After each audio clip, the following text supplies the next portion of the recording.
शंड नसाल तर बाळासाहेबांचा फोटो आणि धनुष्यबाण सोडून लढायला या। माझ्या वडिलांचा फोटो लावून स्ट्राइक रेट काय सांगता? उद्धव ठाकरेंचं शिंदेंना थेट आव्हान।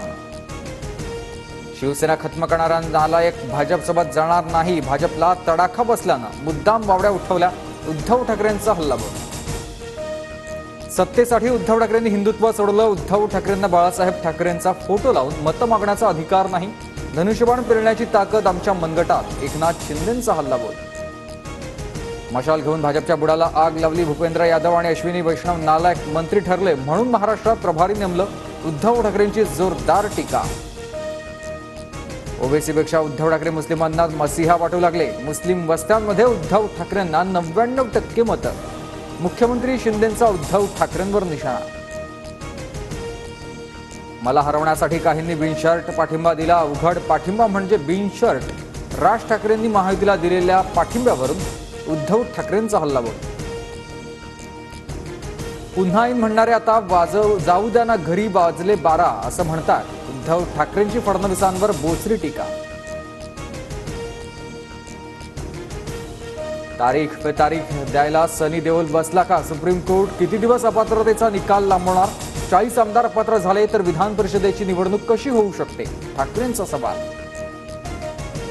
वायकरांचा विजय मेरिटवर मिळालेला आहे। मुंबईत उद्धव ठाकरेंच्या गटापेक्षा 2.25 लाख मतं आम्हाला अधिक। शिंदेंचा ठाकरेंवर पलटवार। शिवरायांची शपथ घेऊन मराठ्यांना टिकणारं आरक्षण दिलंय। ओबीसी बांधवांनी तेढ निर्माण करणाऱ्यांपासून दूर राहावं, शिंदेंचं आवाहन। मोदी हा ब्रँड होता पण आता त्यांची ब्रँडी झाली आहे। संजय राऊतांचा मोदींवर जोरदार हल्लाबोल। मोदी जन्माला येताना 400 खुळखुळे घेऊन आले होते, मात्र महाराष्ट्रात उद्धव ठाकरेंनी मोदींचा आता खुळखुळा केलाय। 400 पारच्या घोषणेवरून संजय राऊतांचा हल्लाबोल। आमचा स्ट्राइक रेट 200 आहे। आमच्या नादाला लागू नका, आम्ही सत्ता काबीज करू। ठाकरे गटाच्या भास्कर जाधवांचा महायुतीवर हल्लाबोल।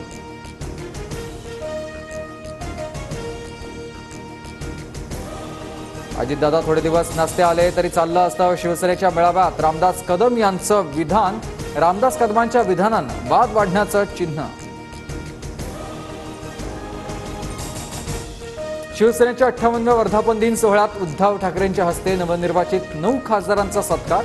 खासदारांना छत्रपती शिवरायांची मूर्ती भेट। उपमुख्यमंत्री अजित पवार शुक्रवारी दिल्लीला जाणार। नियोजित दिल्ली दौऱ्यामुळे अजित पवारांनी कार्यक्रम पुढे ढकलले। दिल्लीत अजित पवार राजकीय भेटीगाठी घेणार आहे। पालघर जवळच्या वाढवण बंदराला केंद्र सरकारची मंजुरी। केंद्रीय मंत्रिमंडळाकडून आता वाढवण बंदराच्या विकासासाठी 76,000 कोटी रुपये मंजूर।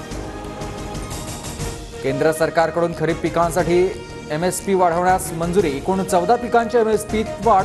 कापसासाठी 7,121 रुपये प्रति क्विंटल तर तुरीसाठी 7,550 रुपये प्रति क्विंटल एमएसपीला मंजुरी।